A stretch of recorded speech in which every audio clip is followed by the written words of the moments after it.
session about ADM and ArchiMate, in which are two tools and languages that we are using in order to construct a advanced enterprise architecture.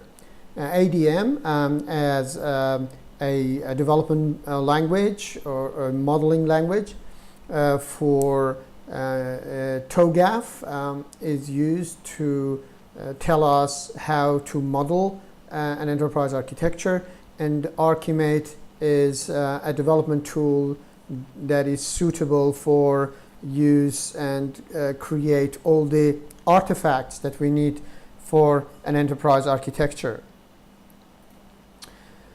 A well-defined language for enterprise architecture modeling helps to reach a common understanding between different architecture and other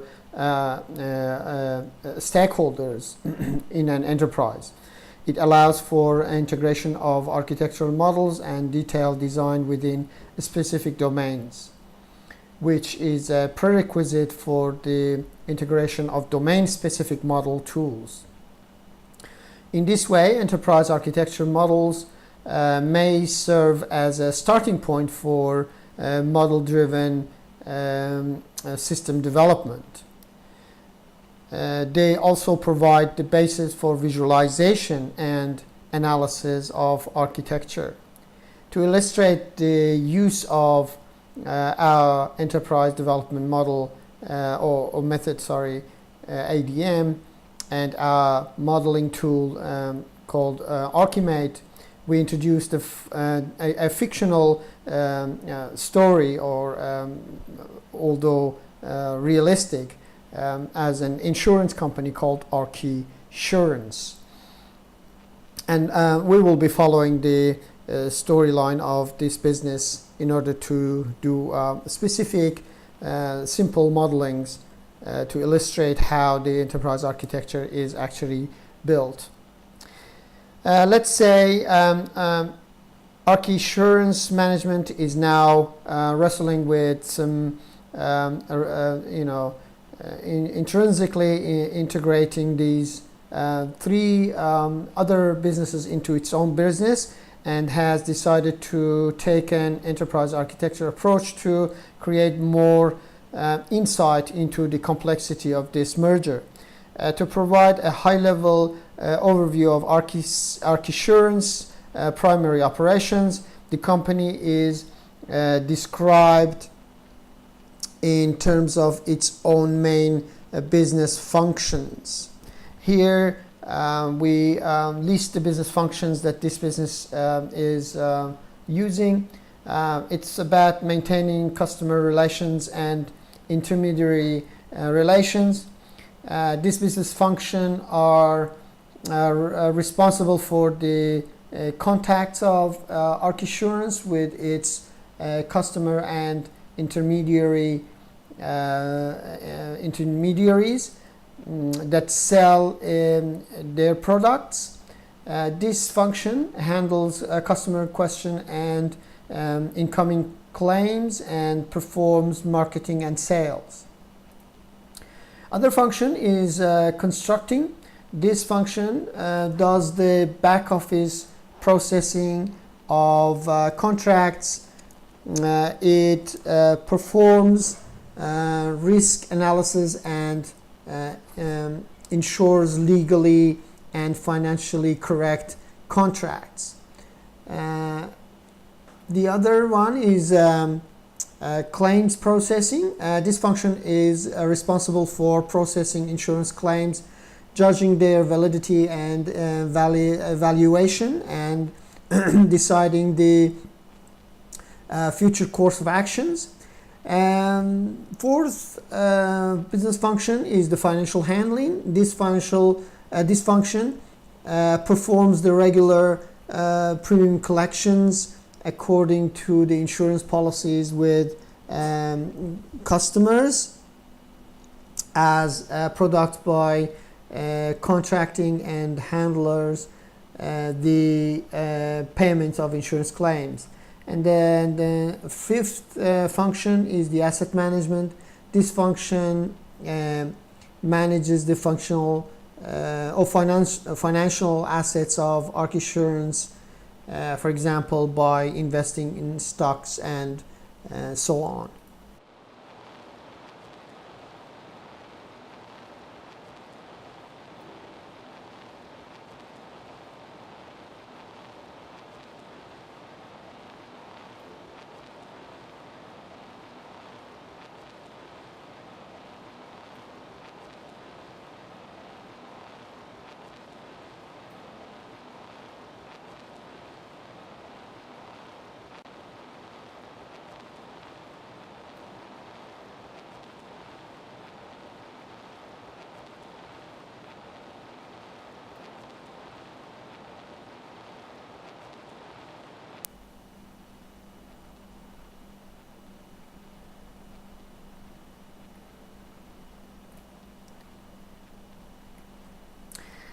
Now, here we will talk about the functions. I'll try to illustrate those functions throughout the business.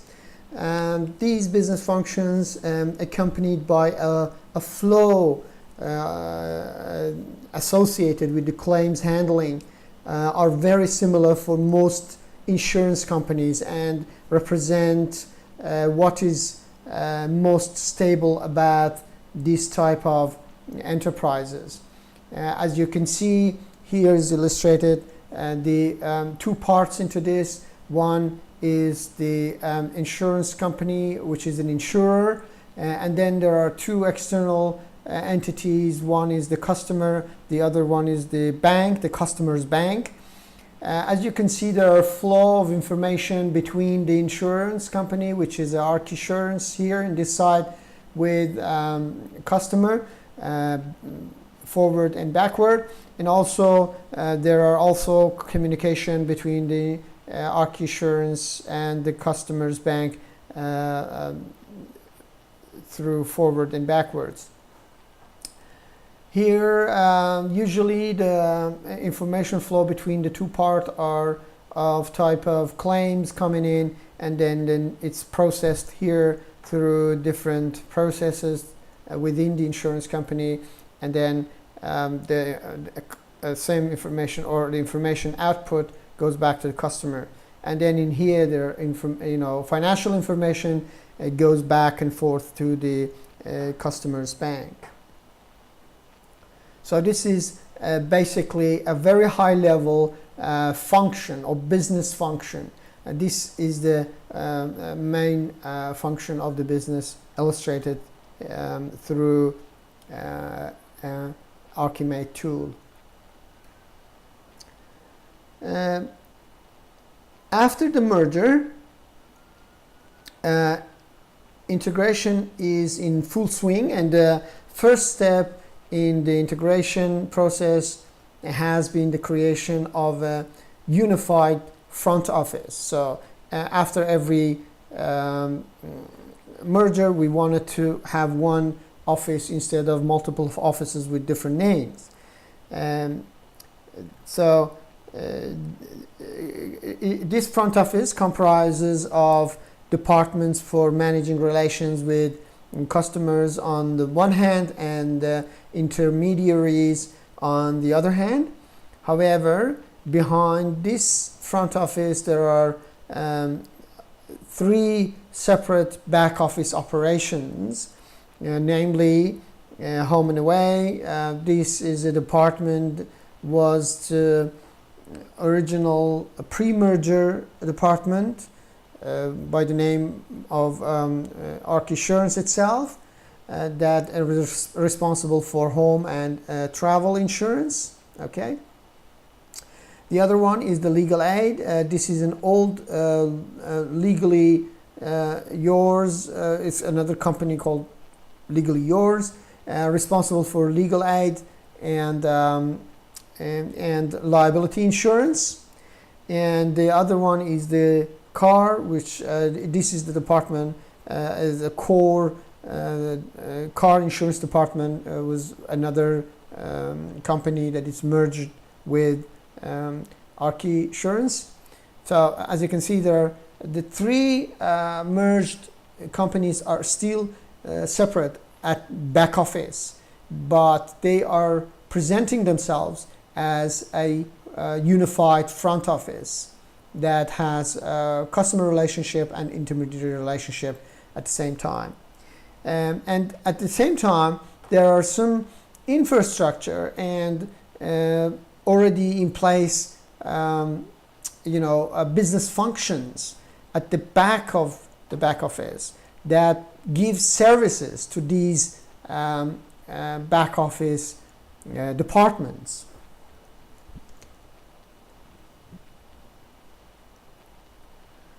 ArchiSurance is in process of setting up a shared service center for document processing, which will handle all document streams and performs scanning, printing, and archiving the jobs. Okay, let's see how we perform this as per this illustration of the design artifact. ArchiSurance wants to move to a single CRM, customer relationship management system, separate back office systems for policy, administration, and finance, and a single document management system. However, Home and Away, which is the old ArchiSurance, still has a separate system for the policy administration and the financial handling of premium collections and claim payments, and uses a central CRM system and call center. The car department, which is the other car insurance company already merged with ArchiMate Insurance, has its own back office system, but uses the central CRM system and call center. And the third company, which is the legal aid department, has its own back and front office system. In here you can see the illustration of that, right?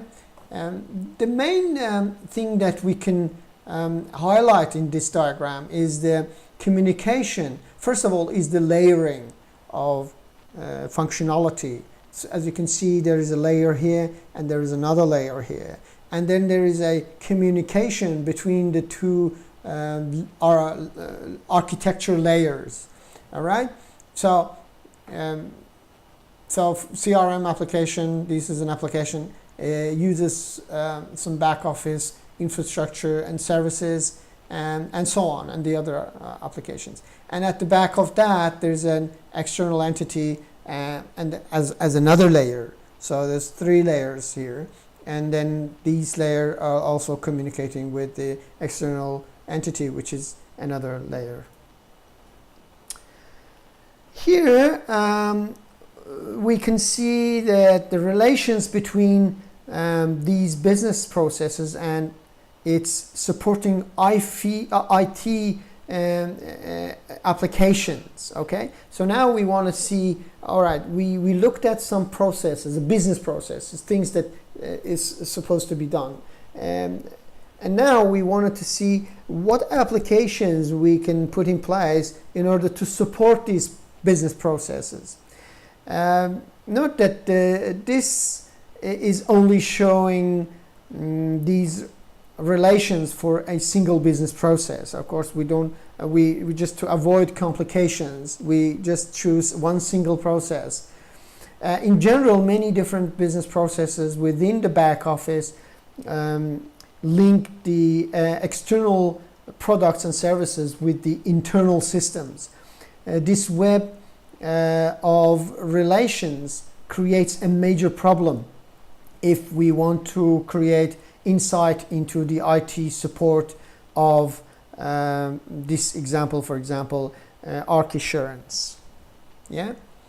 So now at the end of this process, we are looking at relationships between these elements, right?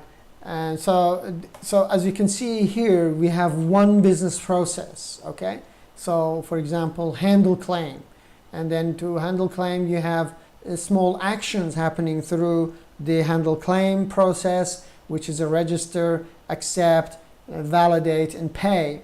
And every one of these actions or functions are using certain levels of functionality in different applications, or perhaps different functions from the same application or different functions from different applications. Therefore, service orientation it highlights itself in this, where we provide different services, we provide functionality as services rather than standalone applications.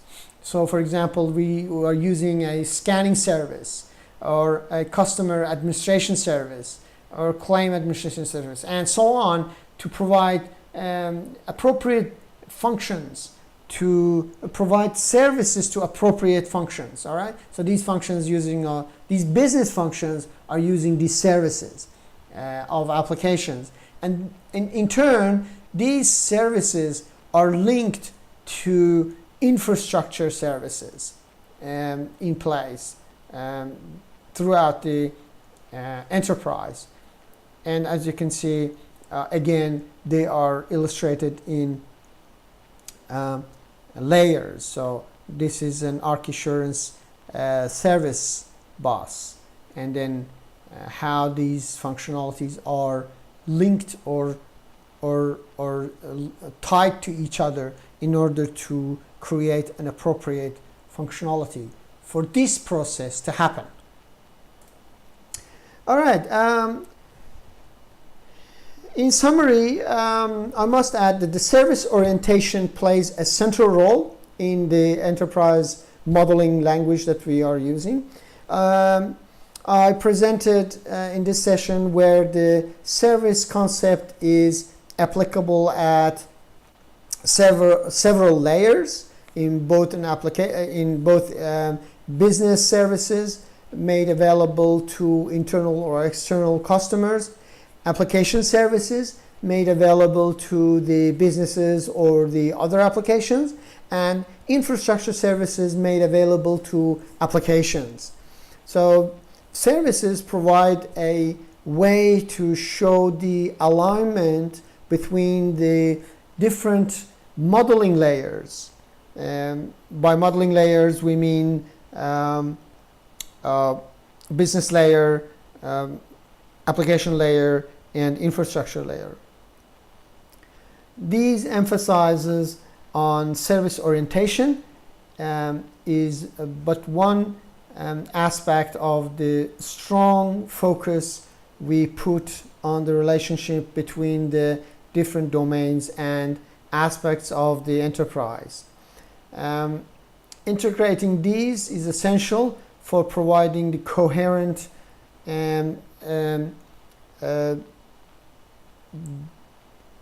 descriptions of enterprise architecture. As I mentioned again, service orientation, layer design, communication between layers, and a coherent description are the most important lessons in this session.